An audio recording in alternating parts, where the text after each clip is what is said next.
తెలంగాణలో రుణమాఫీపై ఇంకా చాలా మందికి అందలేదన్న విమర్శలు వినిపిస్తున్న వేళ ప్రభుత్వం కీలక నిర్ణయం తీసుకుంది. వివిధ కారణాలతో లోన్ మాఫీ కాని వాళ్లకు మరో ఛాన్స్ ఇవ్వాలని ప్రభుత్వం భావిస్తోంది. అలాంటి వారి వివరాలు సేకరించేందుకు అధికారులను రంగంలోకి దింపింది. ప్రయోగాత్మకంగా వివరాలు నమోదు చేసిన అధికారులు మంగళవారం నుంచి క్షేత్రస్థాయిలోకి వచ్చి వివరాలు తీసుకోనున్నారు. టీడీపీ జాతీయ అధ్యక్షుడు చంద్రబాబు కీలక నిర్ణయం తీసుకున్నారు. తెలంగాణలో అన్ని టీడీపీ కమిటీలను రద్దు చేశారు. పార్టీ సభ్యత్వాలపై పూర్తి స్థాయిలో ఫోకస్ చేయాలని స్థానిక నేతలను ఆదేశించారు. ఎన్టీఆర్ ట్రస్ట్ భవన్లో నేతలతో ఆయన కీలక సమావేశం నిర్వహించారు.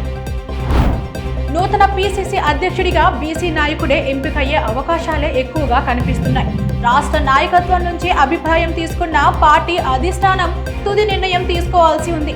అధ్యక్షుడితో పాటు కార్యనిర్వాహక అధ్యక్షులు సహా మరికొన్ని పదవులు కూడా ప్రకటించే యోచనలో ఉన్నట్లు పీసీసీ వర్గాలు చెబుతున్నాయి. 4 మంత్రి పదవులు భర్తీకి కూడా అధిష్టానం పచ్చజెండా ఊపినట్లు తెలుస్తోంది. మహిళా కమిషనర్ ఆదేశం మేరకు వ్యక్తిగతంగా విచారణకు హాజరయ్యారని కేటీఆర్ తెలిపారు. తాను యథాలాపంగా చేసిన వ్యాఖ్యల పట్ల ఇప్పటికే విచారం వ్యక్తం చేస్తున్నారని అన్నారు. అంతకుముందు హైదరాబాద్లోని బుద్ధ భవన్లో కేటీఆర్ ను మహిళా కమిషన్ విచారించింది.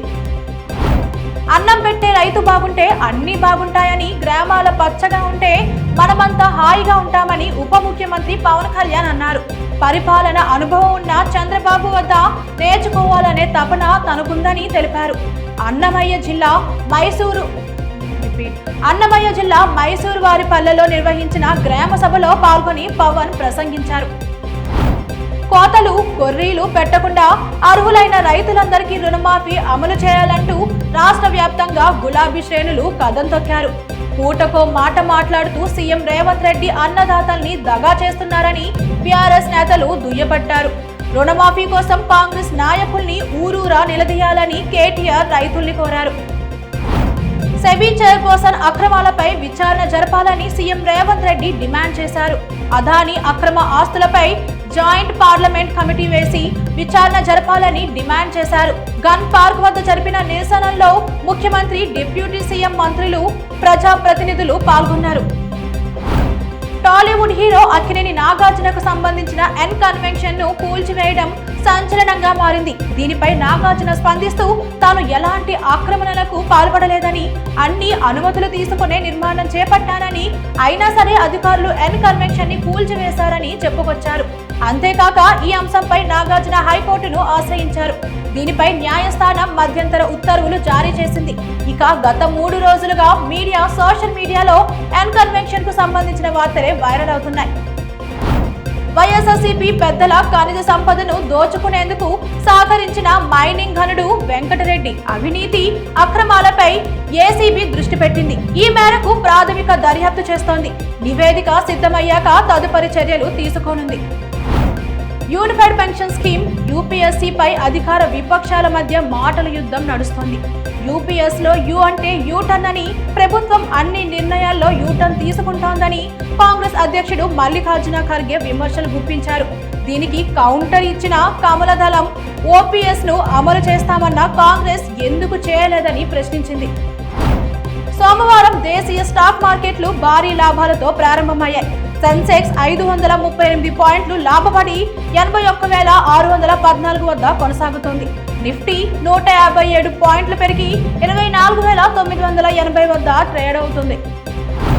కాంగ్రెస్ సీనియర్ నేత నాందేడ్ ఎంపీ వసంత్ చవాన్ అనారోగ్యంతో కన్నుమూశారు. గత కొంతకాలంగా మూత్రపిండాల సమస్యతో బాధపడుతున్న ఆయన హైదరాబాద్ లోని ఓ ప్రైవేట్ హాస్పిటల్లో చికిత్స పొందుతూ సోమవారం తుది శ్వాస విడిచారు. కాంగ్రెస్ ప్రభుత్వం డైవర్షన్ పాలిటిక్స్ చేస్తుందని, 8 నెలల్లో 65,000 కోట్ల అప్పు చేసిందని హరి అన్నారు. 5 సంవత్సరాల్లో ఈ ప్రభుత్వం చేయబోయే అప్పు 4,87,500 కోట్లు అని అన్నారు. ఈ రోజు తెలంగాణ రాష్ట్రంలో తేలికపాటి నుండి మోస్తరు వర్షాలు చాలా చోట్ల, రేపు కొన్ని చోట్ల, ఎల్లుండి అక్కడక్కడ కురిసే అవకాశం ఉంది. ఏపీ రాజధాని అమరావతిలో నిర్మాణాల ప్రారంభం మరో 3 నెలలు పడుతుందని మున్సిపల్ శాఖ మంత్రి పొంగూరు నారాయణ తెలిపారు. గతంలో ఇచ్చిన టెండర్లు రద్దు చేస్తామన్నారు. శ్రీవారి కానుకలను వేలం వేయాలని టీటీడీ నిర్ణయించింది. వేలాన్ని ఆఫ్లైన్ విధానంలో నిర్వహిస్తామని ఆసక్తి గల భక్తులు టెండర్ కమ్ వేలంలో పాల్గొనాలని అధికారులు తెలిపారు. దేశంలో బంగారం ధరలు స్వల్పంగా తగ్గాయి. వెండి ధరలు కూడా తగ్గుముఖం పట్టాయి. 10 గ్రాముల బంగారం ధరపై 100 రూపాయలు తగ్గింది. కిలో వెండి ధరపై 100 రూపాయలు తగ్గింది. అయితే ఈ ధరలు ఉదయం 6 గంటల వరకు నమోదైనవే. మధ్యాహ్నానికి ధరలు పెరగొచ్చు, మరింత తగ్గవచ్చని వ్యాపారులు చెబుతున్నారు. 2 టెస్ట్ మ్యాచ్ల సిరీస్ కోసం పాకిస్తాన్లో అడుగుపెట్టిన బంగ్లాదేశ్ తొలి టెస్టులోనే చిరస్మరణీయ విజయాన్ని అందుకుంది. ఆస్ట్రేలియా, ఇండియా, ఇంగ్లాండ్ లాంటి దిగ్గజ జట్లు సాధించలేని రికార్డును బంగ్లాదేశ్ తమ పేరిట సువర్ణాక్షరాలతో లిఖించుకుంది. రావాల్సింది వేదికగా జరిగిన తొలి టెస్టులో ఏకంగా 10 వికెట్ల తేడాతో పాక్ను చిత్తు చేసింది. ఈ మ్యాచ్లో బ్యాటింగ్, బౌలింగ్లో పూర్తి ఆధిపత్యం చెలాయించారు బంగ్లా ప్లేయర్లు. ఎన్టీఆర్ కల్చరల్ అసోసియేషన్ 55వ వార్షికోత్సవం సందర్భంగా ఏర్పాటు చేసిన కార్యక్రమానికి ప్రముఖ ప్రవచనకర్త గరికపాటి నరసింహారావు అతిథిగా హాజరయ్యారు. ఈ సందర్భంగా పాన్ ఇండియా సినిమాలపై చేసిన కామెంట్స్ ఇప్పుడు నెట్టింట వైరల్ గా మారాయి. పాన్ ఇండియా సినిమాలపై నందమూరి తారక రామారావు అభిప్రాయం ఎలా ఉండేది? ఈ సందర్భంగా గరికపాటి వివరించారు. ప్రముఖ సినీ నటుడు, మాజీ మంత్రి బాబు మోహన్ తిరిగి తెలుగుదేశం పార్టీలో చేరేందుకు సిద్ధమయ్యారు.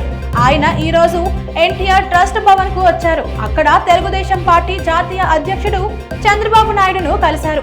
ఆయనతో కలిసి కాసేపు మాట్లాడారు. ఆయన త్వరలోనే టీడీపీలో చేరే అవకాశాలున్నాయి.